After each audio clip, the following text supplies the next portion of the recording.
Hello, আসসালামু আলাইকুম everyone. সবার কি অবস্থা? সবাই কেমন আছেন? আশা করছি সবাই ভালো আছেন। আজকে আমি আপনাদের সাথে একটা পার্সেলের ভিডিও শেয়ার করছি। সেটা হলো বেশ কয়েক মাস যাবত আমার ফেসবুকের নিউজ ফিডে শুধু আমি একটা ভিডিও দেখতে পাচ্ছি, সেটা হলো বালা চায়ের একটা ভিডিও। তো বালা চাও কী জিনিস সেটা আমি প্রথমে বুঝতে পারিনি, পরে জানতে পারলাম এটা চিটাগাংয়ের একটা বিখ্যাত চিংড়ি মাছের শুটকির একটা রেসিপি। এটাকে বালা চাও বলে। তো এটা খেতে কীরকম সেটা তো আমি এর আগে কখনো খাইনি। তো এটা খেতে কেমন বা এটা টেস্ট কেমন এটা জানার জন্যই এটা আর কি আমি অর্ডার করেছিলাম একটা পেজ থেকে। পেজটার নাম হচ্ছে আরকে রয়্যাল মার্ট। এই পেজটা থেকেই অর্ডার করেছিলাম। তো সবার রিভিউ দেখে আসলে খেতে মন যাচ্ছিল, এই জন্যই অর্ডার করেছি। তো এটা খোলার পরে দেখলাম একটার ভিতরে সব রেডি করাই আছে, চিংড়ি মাছ, পেঁয়াজ, বেরেস্তা, তারপর রসুন, বিভিন্ন রকম মশলা দিয়ে এটাকে তৈরি করা হয়।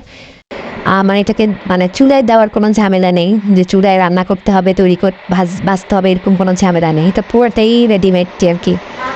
এরপর এটাকে আমি বাটির মধ্যে বেশ কিছুটা বালাচাও নিয়েছিলাম, সাথে শুকনা মরিচ, পেঁয়াজ কুচি দিয়ে কিছুটা প্রথমে একটু একটু নরম করে নিয়েছি। এরপরে ধনিয়া পাতা আর পরিমাণ মতো লবণ, এরপরে সরিষার তেল দিয়ে মেখে নিয়েছিলাম।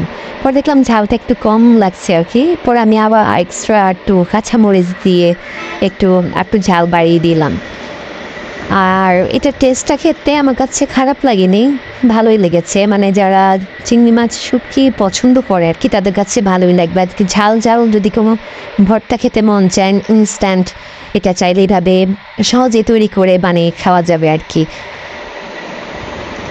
তো আমি আমি খাওয়ার পরে তো আমার কাছে ভালোই লেগেছে, কিন্তু আসলে অনেক যারা যারা ঝরঝরা টাইপের এই ভর্তা পছন্দ করে না, তাদের জন্য আমার মনে হয় এটা যদি শিলপাটার মধ্যে একটু বেটে নেওয়া যায়, ওই যে হামানদিস্তার মধ্যে একটু ছেঁচে যদি নেওয়া যায়, তাহলে কিন্তু সেটাও খারাপ লাগবে না, ভালোই লাগবে। যারা ঝরঝরা একদম, এটা তো একদম ঝরঝরা মুসমুসে টাইপের এটার শুটকিটা, এইভাবে যদি খেতে না চায় তাহলে ওইভাবেও কিন্তু প্রসেস করে খেতে পারবে, খারাপ লাগবে না, দুইটাই ভালোই লাগে।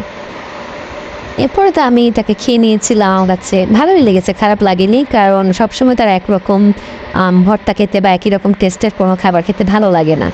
ভিন্ন রকম স্বাদ নেওয়ার জন্য এরকম শুটকি আপনারাও চাইলে বাসায় অর্ডার করে খেতে পারেন। তো আমি যে পেজটা থেকে নিয়েছিলাম, আপনারা চাইলে সেই পেজটা থেকে ভিজিট করে আপনারা নিতে পারেন। আর এই ছিল একটা শর্ট ভিডিও। সবার কার কেমন লাগেন সবাই কমেন্ট করে জানাবেন। সবাই ভালো থাকবেন। আল্লাহ হাফেজ।